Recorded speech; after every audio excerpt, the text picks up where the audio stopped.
Your tactics were unorthodox, the Archon said quietly, harmonics pitched below what the others could hear. No species has ever fragmented a hegemony formation before.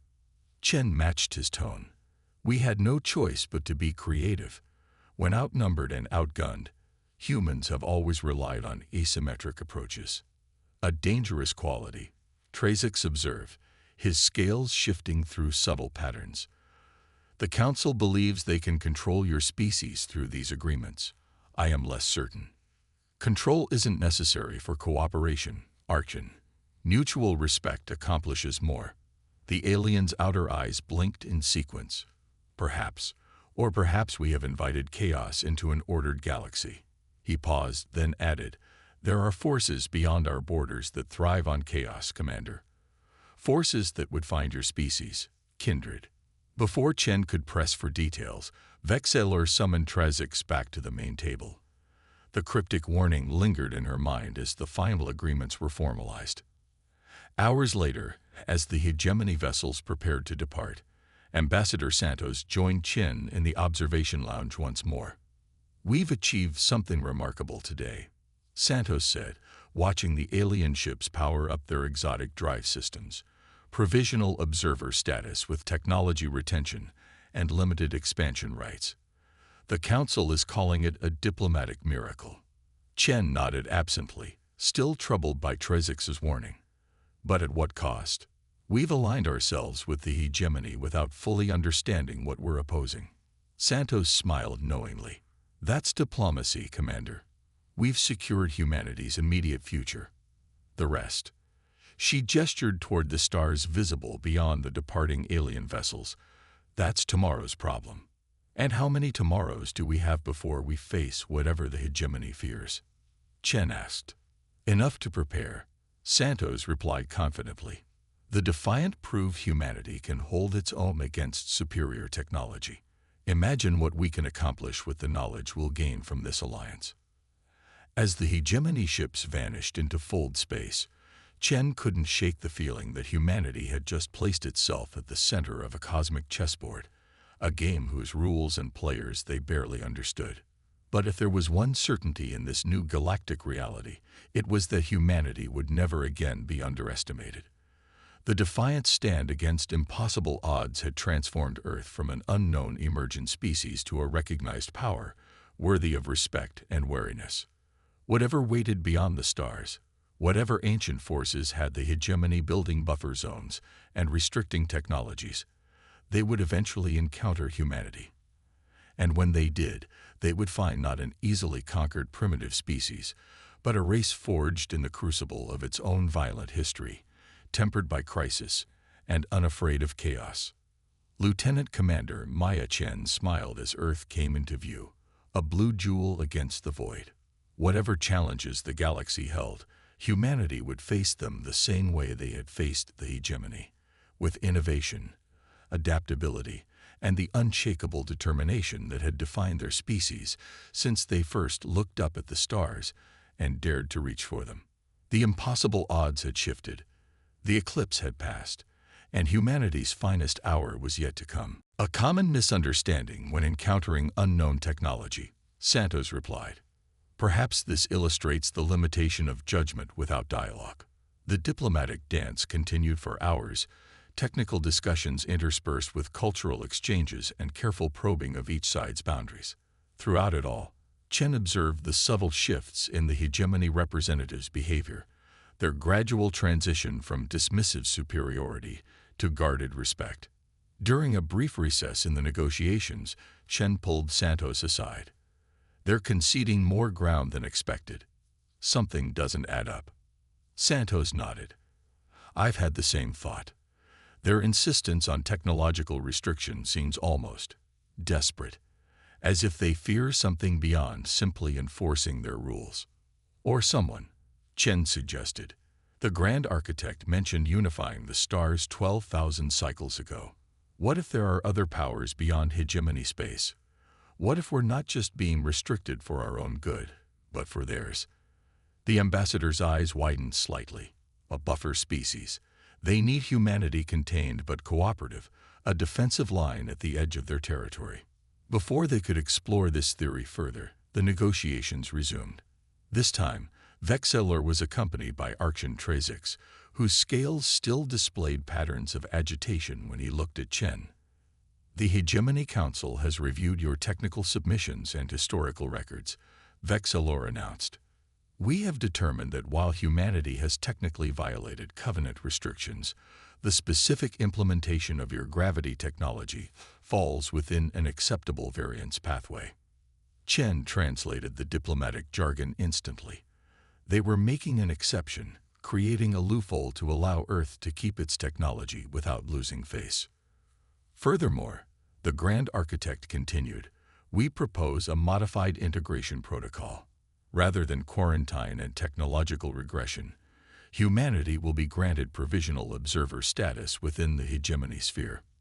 Santos maintained her diplomatic composure, but Chen could see the triumph in her eyes.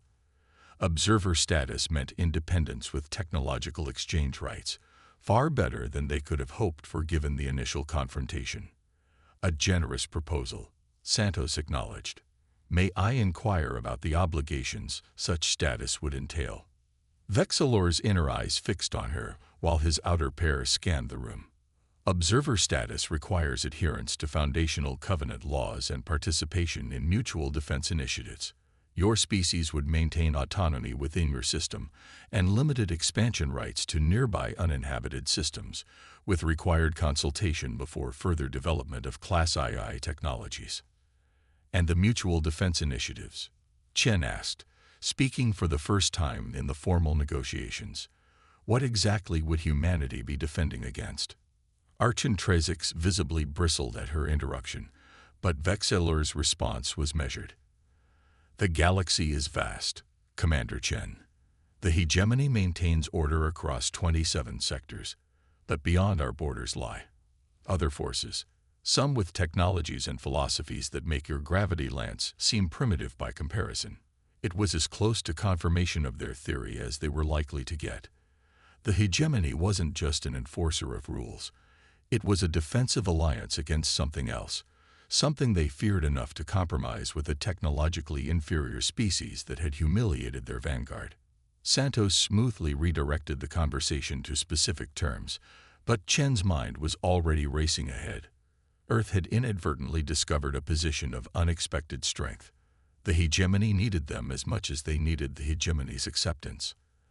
As the negotiations concluded and the formal agreement took shape, Shen found herself standing beside Archon Trazix, while the others reviewed documentation. The slight repositioning of terms wasn't lost on Vexillor, whose inner eyes narrowed fractionally. "Your semantics are noted, Ambassador. Nevertheless, the facts remain unchanged. Your species has developed restricted technologies without oversight, violated established territorial boundaries, and demonstrated hostile intent toward hegemony vessels." "Perspective is everything, Grand Architect," Santos replied smoothly. "From our position, unknown vessels approached our sovereign territory without identification, demanded immediate compliance with laws we had no knowledge of, and threatened military action against our people. Our response was measured and defensive." Chen suppressed a smile. Santos was reframing the entire encounter, placing the hegemony in the position of aggressor rather than enforcer. Vexillor's scales rippled in what Webb had identified as the equivalent of controlled irritation. The Covenant laws governing advanced technology development have stood for 12 millennia. Ignorance does not exempt you from their application. "A reasonable position," Santos conceded, surprising both Vexillor and Chen.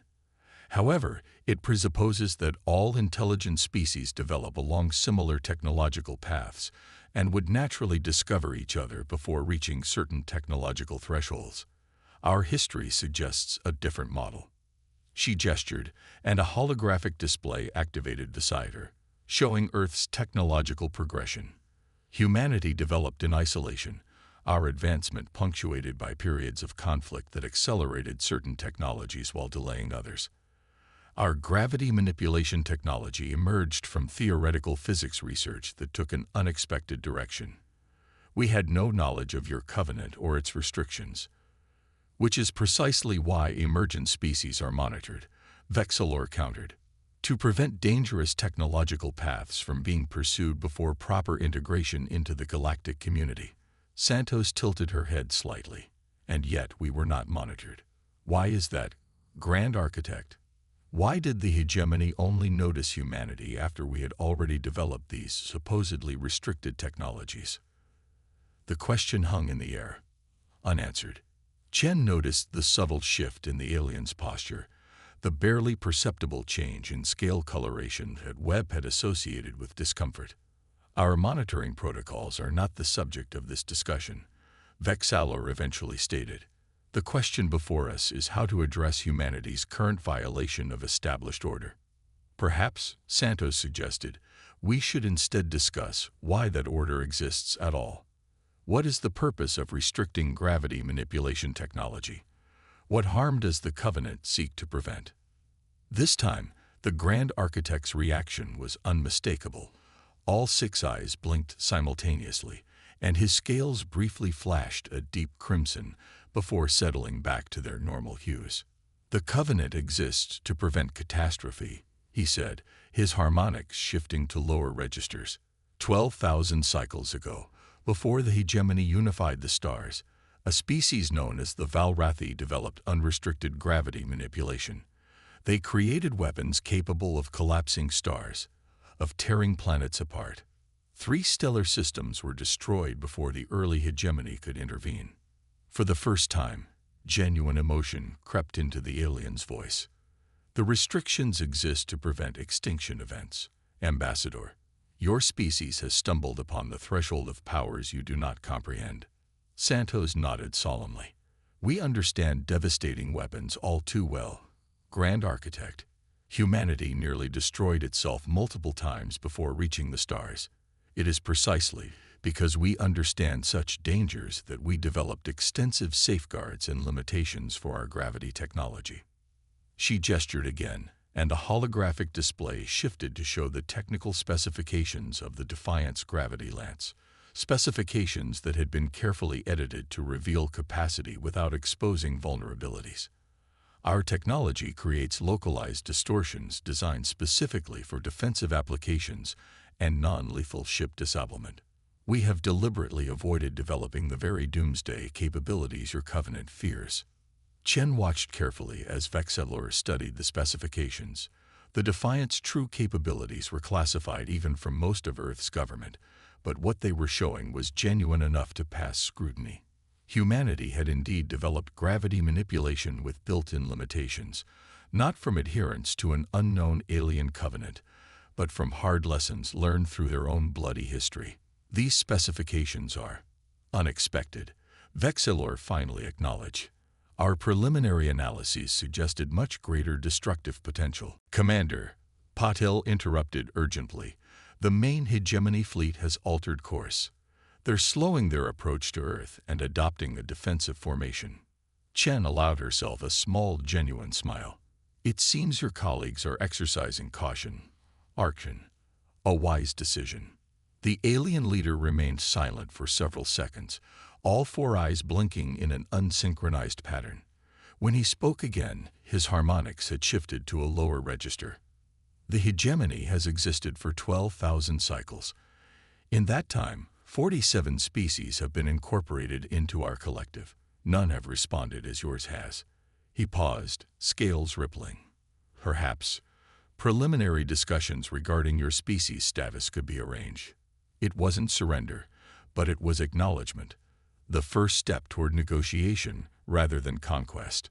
Chen inclined her head respectfully, recognizing the concession for what it was. The United Earth government would welcome such discussions. Archon, shall we establish neutral coordinates for a formal meeting? As arrangements were made for preliminary diplomatic contact, Lieutenant Diaz muted the transmission momentarily to address Chen. Commander, Earth Command is requesting an update. Admiral Caftry wants to know if we should continue military preparations. Chen glanced at the tactical display, where the hegemony vessels were gradually reforming into a non-threatening configuration, their fighter craft returning to their carriers. Tell the Admiral that Distraction Protocol Alpha has succeeded beyond expectations. The immediate threat has been neutralized, but—" She paused, looking at the still imposing alien fleet, advised them to keep our forces at ready status. This game is far from over. As the communication with Earth resumed, Shen couldn't help but reflect on humanity's precarious position. They had won a reprieve, not a victory. The hegemony still possessed overwhelming technological superiority and, presumably, vast resources beyond Earth's system. But they had also learned something valuable today, something that might prove crucial in the negotiations to come. The hegemony, for all its power, had a critical weakness. They had forgotten how to adapt to the unexpected. Humanity, forged in the crucible of its own chaotic history, would never make that mistake. The true battle was just beginning. Turning point. The diplomatic vessel Concordia drifted at the agreed-upon coordinates in the neutral space between Mars and Jupiter. Its sleek hull gleamed in the distant sunlight, deliberately unarmed and vulnerable, a calculated risk that Lieutenant Commander Chen had argued against vehemently. "This is a mistake," she muttered, standing rigidly beside Ambassador Ileana Santos in the Concordia's observation lounge. Through the panoramic viewport, 5 massive hegemony vessels maintained position exactly 200 kilometers away, close enough to obliterate the diplomatic vessel in seconds if they chose.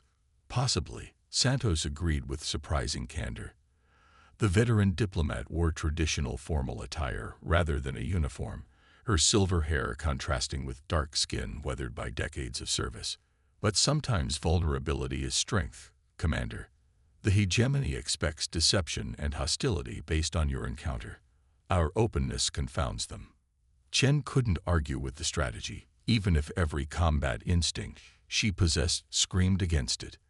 The UEA's Defiant remained stationed near Ganymede, ready to jump in at the first sign of treachery, but everyone understood it would be too late if the hegemony decided to attack. "They're initiating docking procedures," announced Captain Harris, the Concordia's commanding officer. "Ambassador, we're receiving transmission requests on 7 different frequencies simultaneously." Santos nodded. "Accept only the primary channel. Let's establish boundaries early." The main display activated, revealing not Archon Trazix, but a different hegemony representative. This one possessed scales and subtler hues of azure and gold, with 6 eyes arranged in a pattern that Dr. Webb had determined indicated superior rank. "I am Grand Architect Vexeller of the Hegemony Council," the alien announced without preamble. "I have been authorized to assess your species' petition for exemption from standard quarantine protocols." Santos bowed slightly, a gesture carefully calibrated by Webb to convey respect without submission. "Grand Architect, I am Ambassador Ileana Santos of the United Earth Government. We welcome this opportunity for dialogue, though I must clarify that we are not petitioning for exemption. Rather, we seek mutual recognition and understanding between our civilizations." The pattern continued: appear, strike, disappear, each attack targeting different systems and different vessels. Sometimes the Defiant fired conventional weapons, other times it deployed countermeasures that emitted false signatures, creating phantom targets that scattered the hegemony sensor grid. After the 6th jump, the previously perfect alien formation had devolved into chaos. Ships maneuvered independently, their coordinated response shattered by the unpredictable attacks. They're launching smaller vessels, Paddle reported during a brief respite while the Defiant's jump drive recharged. "Fighter class, I think. Hundreds of them." Chen had anticipated this. Phase 2 then. Lieutenant Rodriguez, deploy the EMSET drones. The electromagnetic signature emulation technology drones were another experimental system aboard the Defiant. Each tiny drone could mimic the energy signature of a full-sized vessel, creating the illusion of an entire fleet where only one ship existed. As the drones deployed, spreading throughout Saturn's rings, the tactical display transformed. Where once there had been a single human vessel against 17 hegemony ships, now it appeared as though 20 human vessels had suddenly appeared. "They're reacting," Patil announced, unable to keep the excitement from his voice. Their fighters are splitting up, trying to engage our Phantom Fleet. Chen nodded, watching as the alien forces scattered, chasing ghosts through the ice particles. Begin Phase 3. Targeted communication jamming on the frequencies they used for their command signals. Humanity may have been technologically outmatched, but they excelled at electronic warfare. The Defiance systems began broadcasting precisely modulated interference across the hegemony's command channels, inserting fragments of their own communications interspersed with static and false data. Commander, Dias called urgently. We're receiving a transmission from the hegemony flagship. It's the Archon. On screen, Chen ordered, straightening her uniform. The alien leader's image appeared, his scales now pulsating with rapid color changes that Dr. Webb whispered indicated extreme agitation. Human vessel, the Archon hissed, multiple rows of teeth visible as he spoke. Cease these dishonorable tactics immediately. You violate all protocols of civilized warfare. Chen raised an eyebrow. Archon Trezix, there seems to be a misunderstanding. We have no established protocols with the hegemony. We are merely defending ourselves against an unprovoked intrusion into our sovereign territory. Your primitive deceptions will not save you. The Archon responded, his voice resonating with harmonic undertones that the translation matrix struggled to process. The main fleet approaches your homeworld. Surrender now, and we may show leniency to your species. Chen's expression remained professionally neutral despite the threat. We appreciate your offer, Archon, but perhaps we should discuss the 17 vessels of your vanguard that are currently experiencing technical difficulties. She gestured, and the tactical display was transmitted alongside her image, showing the scattered hegemony forces, several vessels now drifting with apparent power fluctuations. Impossible, the Archon whispered, his outer eyes widening while the inner pair narrowed to slits. Your technology is insufficient. A common misconception, Chen replied calmly. Humanity doesn't rely solely on technology, Archon. We rely on innovation, adaptability, and a certain comfort with chaos that your forces seem to lack. As if to emphasize her point, the Defiant executed another jump, appearing momentarily beside the Archon's flagship. Instead of attacking, however, it simply deployed a small probe that attached to the alien vessel's hull before vanishing again. What have you done? The Archon demanded, scales now pulsing rapidly between colors. Opened a dialogue. Chen answered as the Defiant reappeared at a safe distance. The device we attached contains our historical records, scientific achievements, and a formal request for diplomatic recognition. It also contains technical specifications of the 300 additional human vessels currently mobilizing throughout our system. It was a bluff, of course. Earth had nowhere near that many combat-ready ships, but the hegemony had no way to verify this claim, especially with their sensors compromised by the continuing drone interference. You lie, the Archon said, but his tone carried a new undercurrent of uncertainty. Perhaps, Chen acknowledged with a slight shrug. But consider this. If a single human vessel can disrupt your vanguard so effectively, what might our combined fleet accomplish? Is enforcing your covenant law worth the cost you're about to pay? The Archon's scales settled into a steady dark blue pattern that Dr. Webb frantically signaled indicated internal conflict. Impossible odds. The rings of Saturn provided perfect cover. Microscopic ice particles and dust created a natural stealth field that confused the hegemony's narrowband sensors, just as Lieutenant Commander Chen had predicted. The UES Defiant drifted silently, its systems in low-power mode, all non-essential functions diverted to passive scanning. They've taken the bait, Lieutenant Patil reported, his voice barely above a whisper despite the fact that sound couldn't travel through space. The main fleet has split. 30 vessels continue toward Earth while 17 have diverted to pursue our projected course. Chen nodded, studying the tactical display. The pursuing vessels moved with the same perfect formation they had observed earlier, a testament to their technological superiority, and their apparent lack of tactical creativity. Time until they realize we're not where we're supposed to be. Chen asked. Approximately 22 minutes, Commander, Paddle replied. Their scanning patterns are remarkably predictable. They sweep forward in sequential bands rather than adapting to environmental conditions. Dr. Webb leaned forward from his station, eyes wide with realization. They've never needed to adapt, he said. Their technological advantage has always been so overwhelming that tactical innovation became unnecessary. Their weakness, Chen concluded with a slight smile. Ensign Volkov, prepare a microburst jump to these coordinates. She sent the location data to the navigation console with a flick of her finger.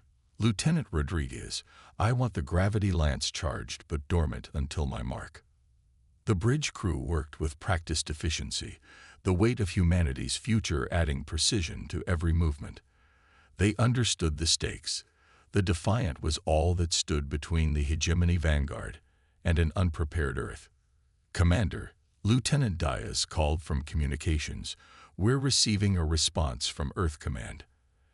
Admiral Ketri has authorized Distraction Protocol Alpha and deployed the home fleet to defensive positions. They're also activating the Sentinel platforms around Europa and Titan. Chen frowned.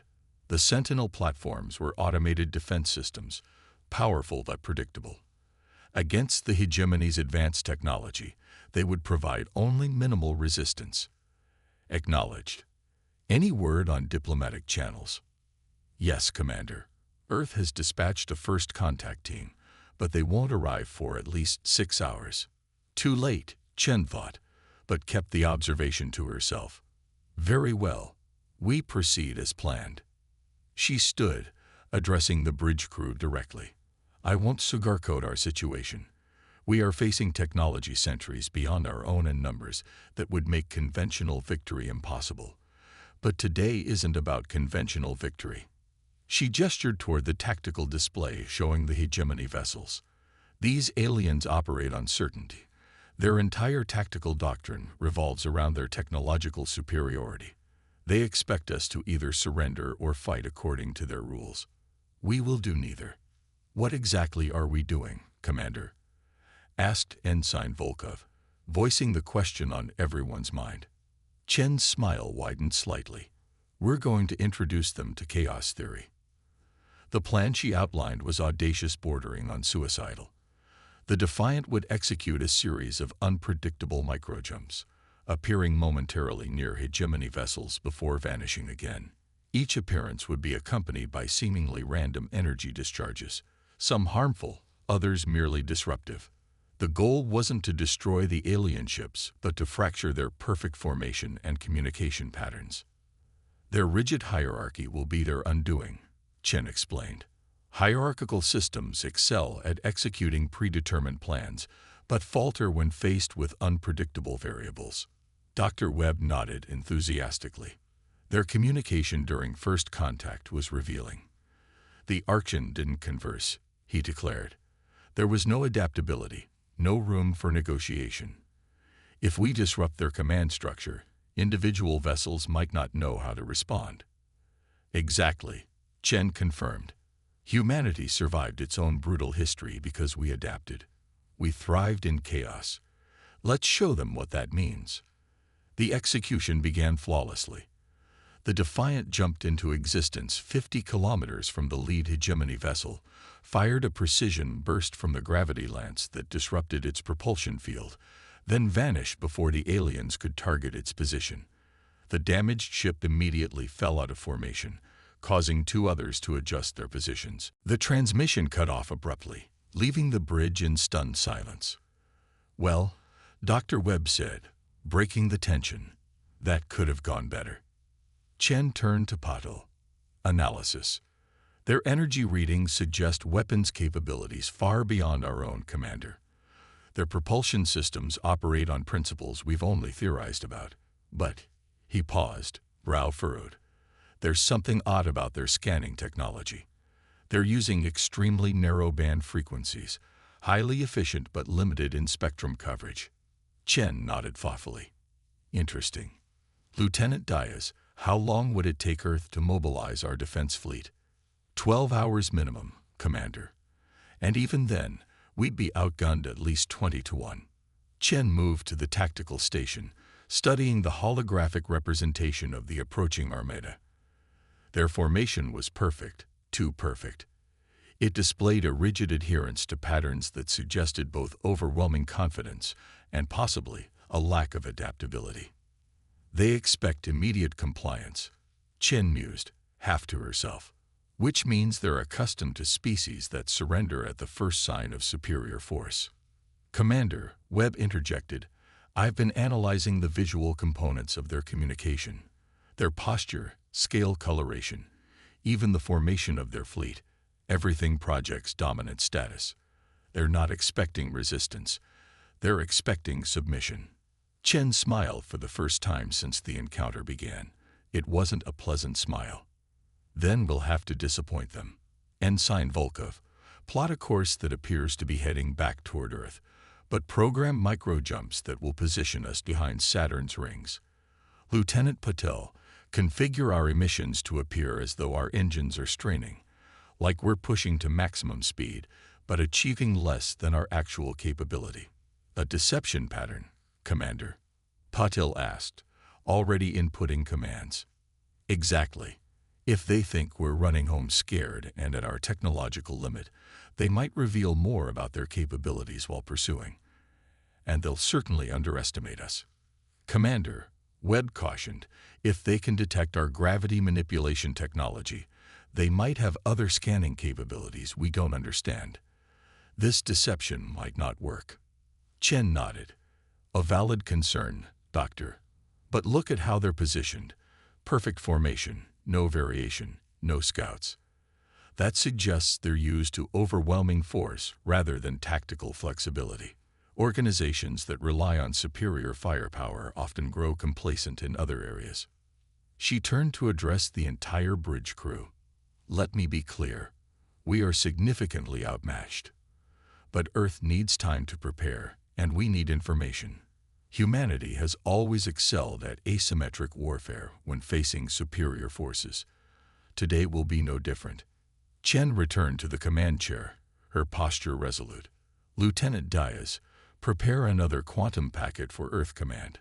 Tell them we're implementing Distraction Protocol Alpha and to prepare all available defensive assets. Also, transmit everything we've learned about hegemony communication patterns and scanning limitations.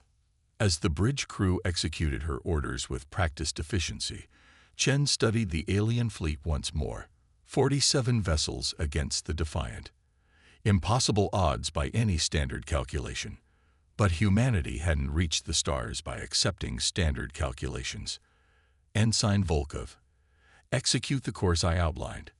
Lieutenant Rodriguez, begin passive weapons charging, but mask the energy signature within our engine emissions. Dr. Webb, I want you to compile everything you can about their communication patterns. If we can't outfight them, maybe we can outsmart them. The Defiant's engines hummed to life, creating the appearance of a hasty retreat while concealing its true capabilities. As they moved away from the approaching armada, Chen made one final observation. They call themselves the hegemony. Historically, hegemonies maintain control through perceived power rather than constant demonstration of it. Their strict adherence to protocols and formations suggests they rarely face genuine resistance. She leaned forward, eyes locked on the tactical display showing the massive alien fleet. Let's show them why that was a mistake when they encountered humans. The Defiant accelerated toward Saturn, seemingly fleeing but actually moving into position for humanity's first interstellar combat maneuver. The hegemony would learn soon enough that humanity's greatest weapon wasn't the gravity lance. It was their relentless creativity in the face of impossible odds. And Maya Chen intended to give them a lesson they would never forget. Contact point. The quantum sensors aboard the UES Defiant pulsed in silent warning as Lieutenant Commander Maya Chen stared at the tactical display. The holographic projection showed what should have been impossible. A fleet of vessels moving in perfect synchronization at the edge of the Kuiper Belt. Their energy signatures were unlike anything in Earth's databases. "Commander, readings are confirmed," said Lieutenant Raj Patel, his fingers dancing across the sensor array. 47 vessels of unknown configuration. Their mass readings are substantial. The smallest appears to be 3 times our size. Chen brushed a strand of hair from her face, her expression remaining neutral despite the knot forming in her stomach. The Defiant was humanity's first true deep space combat vessel, equipped with experimental technology that hadn't even completed its shakedown cruise. They were supposed to be running calibrations on the gravity lance, not making first contact with what appeared to be a massive alien armada. "Distance to the nearest colonial outpost?" Chen asked. "Europa Station is 17 light minutes from our position," answered Ensign Katya Volkov from navigation. "The unknown fleet will reach it in approximately 8 hours at their current velocity." Chen nodded slowly. "Communications, send a tight beam quantum packet to Earth Command. Priority Alpha. Include all sensor data. Then prepare a standard greeting package on all frequencies." "Attempting to communicate, Commander?" asked Dr. Marcus Webb, the civilian xenolinguist who'd been brought aboard for the Defiant's maiden voyage. His presence now seemed almost prophetic. "Standard protocol, Doctor. We try talking before shooting." Chen's voice was steady, but her mind raced through combat scenarios, none of which ended well for the Defiant if these visitors proved hostile. Earth's military doctrine emphasized quality over quantity, but there were limits to what even the most advanced human vessel could accomplish against such overwhelming numbers. The communications officer, Lieutenant Sophia Diaz, looked up from her console. "Message away, Commander. Earth will receive it in 43 minutes. Chen stood and straightened her uniform. "Put me through to the approaching vessels. All frequencies, all encoding patterns." The bridge fell silent as Chen cleared her throat. "This is Lieutenant Commander Maya Chen of the United Earth Vessel Defiant. You are approaching territory under the protection of humanity. We welcome peaceful contact and offer our friendship. Please respond and state your intentions." For 3 minutes, nothing happened. The alien fleet maintained course, showing no acknowledgement of the transmission. Then the Defiant's communications array exploded with incoming data, overwhelming the system momentarily before the AI compensated. The main view screen flickered and resolved into an image that made several bridge officers gasp involuntarily. The beam displayed had an elongated skull with 4 independently moving eyes set in a face covered with iridescent scales. Its mouth appeared to contain multiple rows of teeth, and when it spoke, a harmonized series of tones emerged before the translation matrix converted them to English. "Emergent species vessel, this is Archon Trazix of the Hegemony Vanguard. You have been detected utilizing technologies restricted by Covenant law. Your system is hereby subject to inspection and potential quarantine. Deactivate your propulsion and weapons systems immediately." Chen's expression remained neutral despite the clear threat. "Archon Trazix, we are unfamiliar with hegemony protocols or Covenant law. As representatives of humanity, we request clarification and the opportunity for diplomatic dialogue." The alien scales shifted color slightly, displaying patterns that Dr. Webb was frantically recording. "Your ignorance of galactic standards does not exempt you from compliance. Our scans detect prohibited gravity manipulation technology aboard your vessel. The penalty for unauthorized development of such technology is severe." Chen's eyes flickered briefly to the ship's primary weapon system, the gravity lance. It was experimental technology designed to create localized gravitational distortions capable of disrupting enemy ships without destroying them. It seemed this hegemony had similar technology and apparently rules about who could use it. "We have developed our technologies independently, without knowledge of external prohibitions," Chen responded carefully. "We request time to consult with our government regarding your demands." The Archon's scales rippled in what seemed like agitation. "You will submit to inspection within 1 orbital cycle of your planet. Any resistance will be met with immediate pacification.